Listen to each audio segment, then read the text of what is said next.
Today's topic is hacking zero budget security. How often do these let's not spend money on a security solution discussions happen? I've never met a silver bullet tool in my life. And so everything is a set of compromises.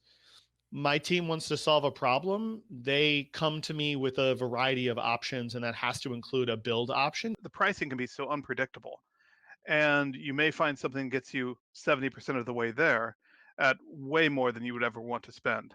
Before tools and technology, people and process is always kind of a key initial thing anyway. You have to first be saying to yourself, what problem are you trying to solve? And there could be scenarios even besides build versus buy. I think many companies, including ours, can struggle over build and run, right? And the team that builds something may not be the team that's accountable for it for the next 2 or 3 years of its existence. I think the default assumption is that the human costs are much higher in build than buy. But sometimes they're actually not. It's part of the estimation of what it's going to take to manage the tool, and thus factors into the overall decision about build v buy. If it's a quarterly goal and it's already the end of May and we need something delivered by the end of June, we're way more likely to go the buy route.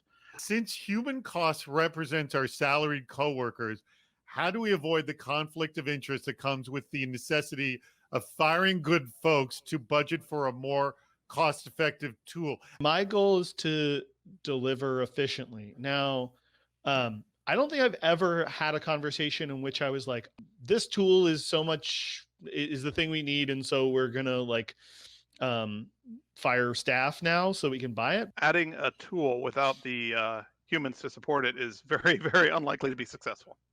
Especially with new investment. I think that's one of the key things for if you're in a new space, the way to get from 0 to 1 is much more creative than the way to get from 90 to 95%. Diversity on your team will help here because you'll get different perspectives. And that's, not just different humans, but different roles, right? How do you make it so that we are mature and thus we're able to check boxes as opposed to seeing the box checking as a goal in and of itself? That would be the tail wagging the dog, in my opinion. Let us discuss our bad ideas right now. All right? Get ready for this. Let's fire all the security people and have DevOps do it all. Why is this a great idea? If we gave a great DevOps team or just engineering team in general the responsibility and made them feel like security was truly part of the quality issues, they would figure it out. Bad idea. Firing and furloughing cybersecurity personnel during a crisis. Why is this a great idea? If it's a choice between the company going out of business completely or staff reductions, of course you make those tough decisions. Which is often common. So crisis management is a business function, right? It's not just a cybersecurity function. Probably the reason why it's all good is it's actually going to give a good pay raise for the security folks that move to the next gig. Install any and all security scripts and software as soon as they come out, and especially if they're from unverified Git repos. Many tools will make sure you're protected. I think the advice we give almost all of our users is turn on auto update, right? And this is just taking auto update to the logical extension.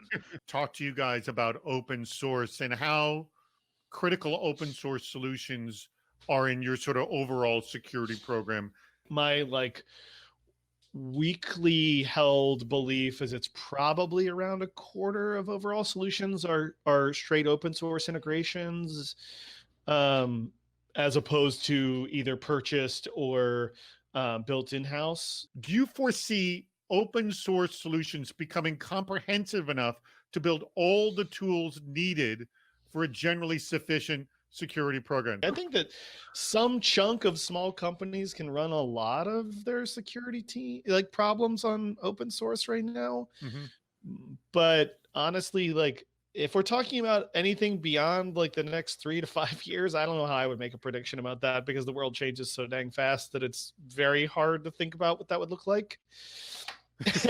The security tools created by big security teams for use in their environment that have then been open sourced and turned over to the community have been extremely useful to us. I would say the point that was made earlier about constraints breed creativity is right. And so forcing the team to operate with efficiency and drive them to get creative on solving problems by limiting the amount of resources they have available to them. It's not that we live in a world with zero budget and we have tons of management support when we need something, but it's still about being smart and pragmatic about resource allocation. I'm going to pick smart engineers over tools any day. Thank you, everybody.